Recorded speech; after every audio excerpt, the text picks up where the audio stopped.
Kukatpally డిపోకు 60 electric బస్సులు కేటాయించిన సందర్భంగా ఘనంగా ప్రారంభోత్సవం నిర్వహించారు.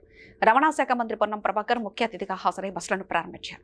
కార్యక్రమంలో ఎమ్మెల్యే మాధవరం కృష్ణారావు, ఎమ్మెల్సీ నవీన్ కుమార్ తదితరులు పాల్గొన్నారు. ఈ సందర్భంగా మంత్రి మాట్లాడుతూ కాంగ్రెస్ ప్రభుత్వం అధికారంలోకి వచ్చిన తర్వాత ఆర్టీసీలో అనేక సంస్కరణలు చేపట్టామని తెలిపారు. ప్రస్తుతం హైదరాబాద్లో 545 ఈవీ బస్సులు నడుస్తున్నాయని, కేంద్ర సహకారంతో రాష్ట్ర వ్యాప్తంగా మరో 2200 ఎలక్ట్రిక్ బస్సులు ప్రవేశపెట్టేందుకు చర్యలు కొనసాగుతున్నాయని పేర్కొన్నారు.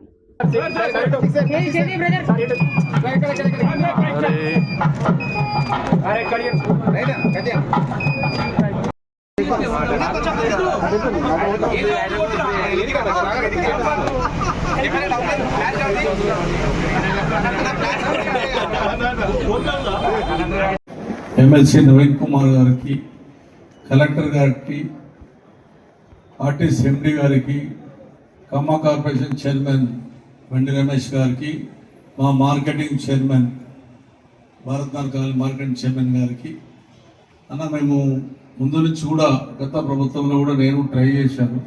దాని నుంచే మైక్ తీసుకున్నాను. యాక్చువల్గా మా డిపో వాళ్ళు ఉన్నటువంటి స్టాఫే కానీ డ్రైవర్లే కానీ వాళ్ళు అడగడం ఏంటంటే, కేబీపీ కాలనీలో సుమారుగా ఒక 100 ఎకరాల ల్యాండ్ ఉంది. ఒక 5 ఎకరాల ల్యాండ్ డిపో కేటాయించినట్టుంటే లీజుకి ఇస్తారు. అది యాక్చువల్గా హౌసింగ్ మోడల్ అమ్మను కాబట్టి ఒక 30 years 40 years లీజు తీసుకుంటే మా డిపోలకు చాలా ఇబ్బంది అయింది. ఇప్పుడు గతంలో మా చిన్నతనంలో కట్టినటువంటి డిపో ఇది.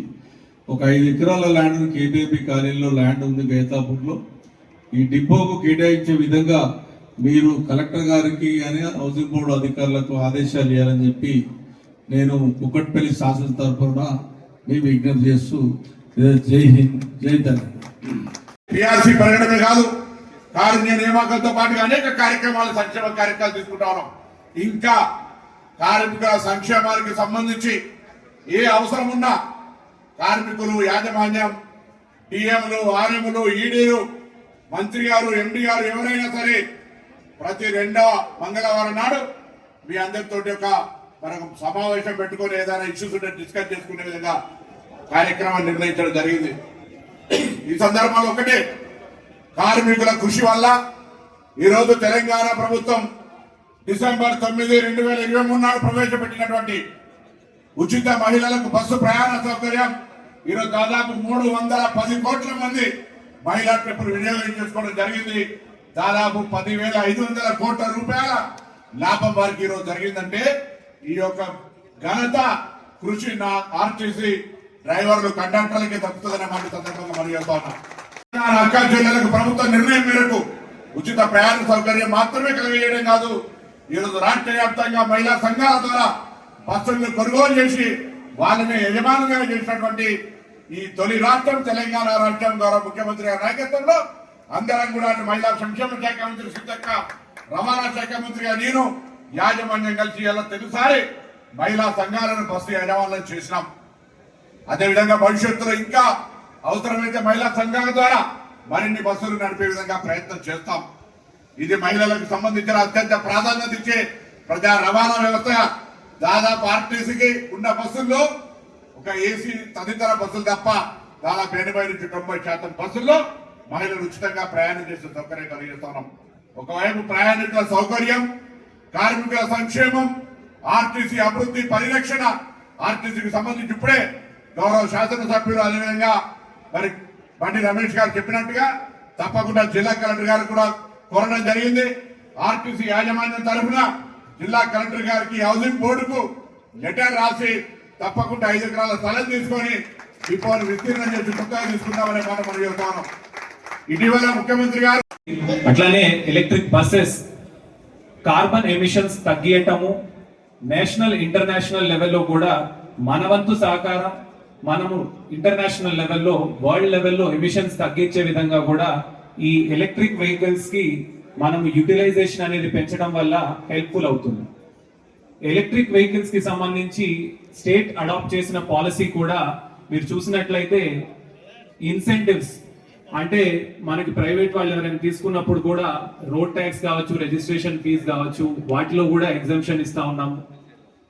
ఇదంతా కూడా మనము ఈవీ వెహికల్స్ యూటిలైజేషన్ అనేది ఎక్కువగా పెంచాలి.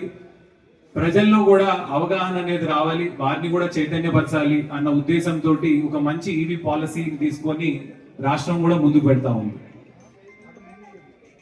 ఈవీ వెహికల్స్ తో పాటు రోడ్ సేఫ్టీ అండ్ అవేర్నెస్ కూడా ఇంపార్టెంట్ కాబట్టి ప్రజా పాలన ప్రగతి ప్రణాళికలో భాగంగా మనం ఒక వారం పాటు ట్రాన్స్పోర్ట్ డిపార్ట్మెంట్ అదేవిధంగా రోడ్ ట్రాన్స్పోర్ట్ కార్పొరేషన్ ఆధ్వర్యంలో రోడ్ సేఫ్టీకి సంబంధించి అనేక చర్యలు తీసుకున్నాం. దీంట్లో భాగంగా ప్రజలకి అవగాహన కల్పించడంతో పాటు బ్లాక్ స్పాట్స్ ఐడెంటిఫికేషన్ చేయడం, అక్కడెక్కడైతే రోడ్ లో ఇంప్రూవ్మెంట్స్ కావాలో అవన్నీ కూడా మనం టేకప్ చేస్తున్నాము. అదే విధంగా ఎక్కడైనా హెల్మెట్ వేసుకోకుండా వెళ్లేవారు కావచ్చు, రోడ్డుకి సంబంధించిన సేఫ్టీ నార్మ్స్ కానీ రూల్స్ పాటించమని వాళ్ళ మీద స్ట్రిక్ట్ గా యాక్షన్ కూడా ఎన్ఫోర్స్ చేస్తా ఉన్నాం. ఇవన్నీ కూడా పబ్లిక్ కి సేఫ్టీ, పబ్లిక్ కి యాక్సెస్, పబ్లిక్ ని ట్రాన్స్పోర్టేషన్ ఏ విధంగా ఈజీ చేయాలి అన్న ఉద్దేశంతో ఈ అన్ని చర్యలు కూడా తీసుకుంటా ఉన్నాం. ఇంకొక మంచి కార్యక్రమం మీరందరూ కూడా అప్రిషియేట్ చేస్తారు. మహిళల్ని సెంటర్ లో పెడుతూ ప్రభుత్వం ప్రతి ఒక్క పథకాన్ని కూడా డిజైన్ చేస్తా ఉంది. అందులో transport department and road transport corporation కూడా బస్సెస్ మహిళా సంఘాలకు ఇవ్వాలి, వారు కూడా ఉపాధి అనేది దీనివల్ల జనరేట్ అవుతుంది, వారు కూడా చైతన్యపడతారు అనే దాని మీద చాలా వరకు బస్సెస్ కూడా మహిళా సంఘాలకి రెంట్ ఇవ్వటం, వారిని రన్ చేసే విధంగా కూడా ముందుకు తీసుకెళ్తా ఉన్నాం. మహిళా శక్తిలో భాగంగా అనేక కార్యక్రమాలు, వడ్ల కొనుగోలు కేంద్రాలు కావచ్చు, పిల్లలకి స్కూల్ యూనిఫామ్లు స్టిచ్ చేయడం కావచ్చు, ఆఖరికి అమ్మ ఆదర్శ పాఠశాల కమిటీస్ అని స్కూల్ కి ఉన్న నిత్యావసరాలు కావచ్చు, మౌలిక సదుపాయాల కల్పనలో కూడా మహిళల్నే ముందు ఉంచి వారందరికి కూడా ప్రభుత్వం పెద్దపీట వేస్తా ఉంది. ఈ రోజు మీరు